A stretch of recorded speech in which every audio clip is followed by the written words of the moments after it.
Before we start, I'm going to do a little lesson on car batteries. I'm going to measure the actual voltage across this battery with a good quality DC meter, and it's measuring at 12.74 volts. The reason for that, I wanted to show it, is that car batteries have 6 cells, and each cell outputs 2.1 volts. So you're looking generally at a 12.6 volt reading. You saw 12.7. It's a little bit high because I was using this charger for just a few minutes and it was charging. This is a trickle charger, and it will trickle charge the battery. It has a display here, and you can see right now it's not connected. This trickle charger at 12 volts is capable of outputting 4 amps. It has to be connected to AC voltage to work.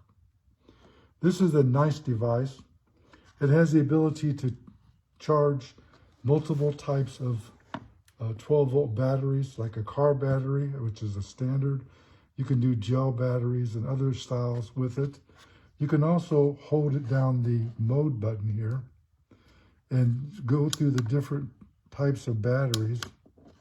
And you can see across the top, see the battery move across the top as I push the button. And it goes to different styles. And now it's back to general 12 volt battery. If I hold it down, it will switch and go down here to 6 volt batteries.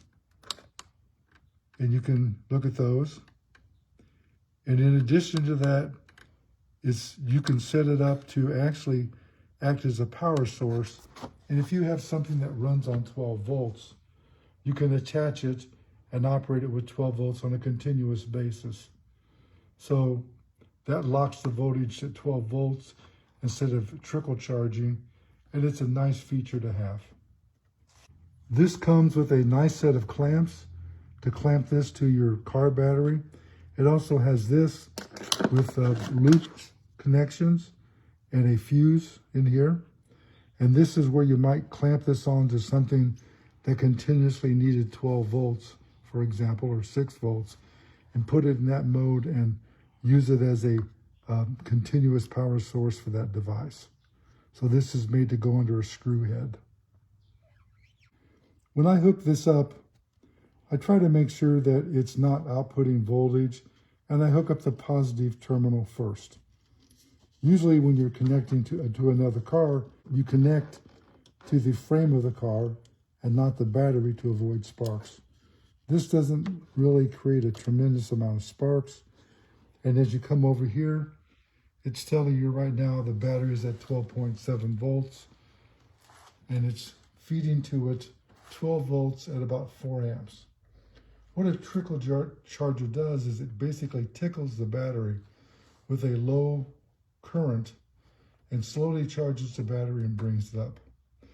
If you measure the voltage on a battery with a meter like I showed you, and you measure something like 10.5 volts, you have a serious problem because one of the cells is dead. And as you can see, this is charging, and you can walk away now and leave this, and it will charge, and you can see that it's measuring the flashing battery, tells you it's charging, and as it gets higher and higher, it eventually will stop charging at such a high rate and reduce its charging power. These types of devices are considered to be safe because they have built-in protection. And you can see already it's jumped up to 13.3. That's the voltage that the battery charger is putting to the battery because it sensed the battery was in good shape and it wants to bump it up a little bit. This is ideal to have to charge your battery for your boat, for your tractor, for your car, for anything you have that needs charging that's 12 volts or 6 volts. This is a good product. I like it. As you can see, it's working well. I like the fact that it has this display on it because the display tells you what's going on. You can see the battery ramp is already up higher, and so it's charging at a higher rate. It's a good product. I rated it 5 stars. This review is done by JJ CEO.